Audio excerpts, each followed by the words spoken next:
একটা ছোট গ্রামের ছেলে ছিল, নাম রাহাত। ছোটবেলা থেকেই সে অনেক বড় স্বপ্ন দেখত।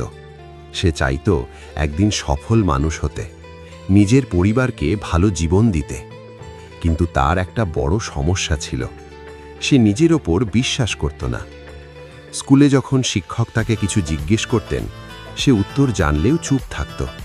তার মনে হতো, আমি পারবো না, যদি ভুল হয়। বন্ধুরা যখন নতুন কিছু করতে যেত, রাহাত সবসময় পিছিয়ে থাকত। সে ভয় পেত, মানুষ কি বলবে। একদিন তার জীবনে একটা ঘটনা ঘটে। স্কুলে একটি বক্তৃতা প্রতিযোগিতা হবে। শিক্ষক রাহাতকে বললেন অংশ নিতে। প্রথমে সে সরাসরি না করে দেয়, কিন্তু শিক্ষক তাকে আলাদা করে ডেকে বললেন, তুমি নিজের শক্তি জানো না, একবার চেষ্টা করো, নিজের উপর বিশ্বাস রাখো। এই কথাগুলো রাহাতের মনে গেঁথে যায়। সে ভাবতে শুরু করে, আমি কেন পারবো না। সেদিন থেকেই সে একটু একটু করে নিজেকে বদলাতে শুরু করল।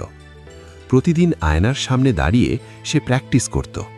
প্রথমে তার গলা কাঁপত, হাত কাঁপত, কিন্তু সে থামেনি। বারবার ভুল করেছে, তবুও চেষ্টা চালিয়ে গেছে। তার ভিতরের ভয় ধীরে ধীরে কমতে লাগল, আর আত্মবিশ্বাস বাড়তে শুরু করল।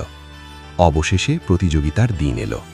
মঞ্চে ওঠার সময় তার বুক ধরফর করছিল, কিন্তু এবার সে পালায়নি। সে নিজেকে বলল, আমি পারব। সে যখন কথা বলা শুরু করল, প্রথমে একটু কাঁপছিল, কিন্তু ধীরে ধীরে সে নিজের ছন্দ খুঁজে পেল। তার কথা, তার আত্মবিশ্বাস সবাইকে মুগ্ধ করল। শেষ পর্যন্ত রাহাত প্রথম স্থান অর্জন করল। সেদিন সে শুধু একটি প্রতিযোগিতা জেতেনি, সে নিজের ভিতরের ভয়কে হারিয়েছে। সে বুঝতে পেরেছে, যদি তুমি নিজের উপর বিশ্বাস রাখো, তাহলে অসম্ভবও সম্ভব হয়ে যায়। এরপর থেকে রাহাত আর কখনো পিছিয়ে থাকেনি। সে প্রতিটি সুযোগ গ্রহণ করেছে, প্রতিটি চ্যালেঞ্জের সামনে দাঁড়িয়ে